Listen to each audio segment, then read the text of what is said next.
حضرت عثمان ابن حنیف کہتے ہیں میں نبی پاک کے پاس بیٹھا تھا تو ایک نابینا صحابی آئے، عرض کرنے لگے یا رسول اللہ صلی اللہ علیہ وسلم میں نابینا ہوں، میرے لیے دعا کریں، اللہ مجھے آنکھیں عطا فرمائے، دعا کریں۔ اب حضور نے پتہ کیا کہا؟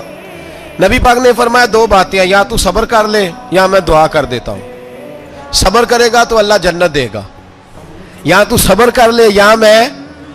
صحابی بڑے پیارے تھے، کہنے لگے یا رسول اللہ جنت تو اللہ اپنے فضل سے دے گا ہی، میں نے نہیں صبر کرنا، مجھے آنکھیں چاہیے، اور پھر یہاں آ کے صبر کروں، این خزانے کے پاس جا کے صبر کروں؟ حضور میں نہیں صبر کرتا، اب دعا کریں۔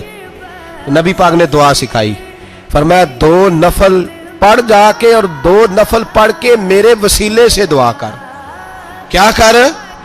اللہ سے کہہ کہ اے اللہ میں تیرے پاس تیرے رسول کا وسیلہ لے کے آیا ہوں، اور پھر کہنا یا محمد انی توجہت علیک، کہنا ہے محمد صلی اللہ علیہ وسلم میں آپ کے وسیلے سے اللہ کی بارگاہ میں حاضر ہوں، اور پھر اللہ سے کہنا کہ اے اللہ تو اپنے نبی کی سفارش میرے حق میں قبول فرما۔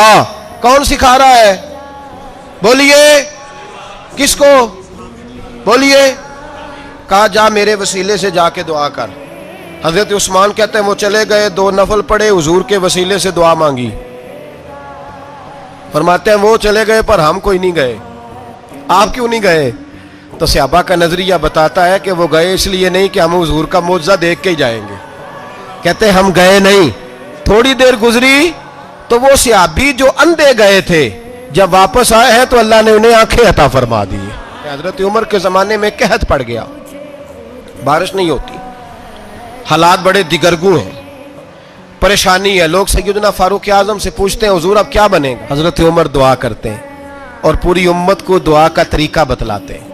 حضرت عمر کہتے ہیں اگر قبول کرانی ہے تو یہ طریقہ اختیار کرو، اگر اللہ کی بارگاہ میں دعاؤں کو مستجاب کرانا ہے تو یہ رنگ ہے جو امت مسلمہ کو میں سکھا رہا ہوں۔ حضرت عمر نے جناب سیدنا عباس رضی اللہ تعالیٰ عنہ کو کھڑا کیا سامنے اور دعا فرمائی، اللہم انا نتوسل الیک بنبیک، اے اللہ ہم تیری بارگاہ میں تیرے نبی کے وسیلے سے دعا کرتے ہیں، فتسقینا ہمیں بارش عطا فرما۔ ہمیں کس کے وسیلے سے؟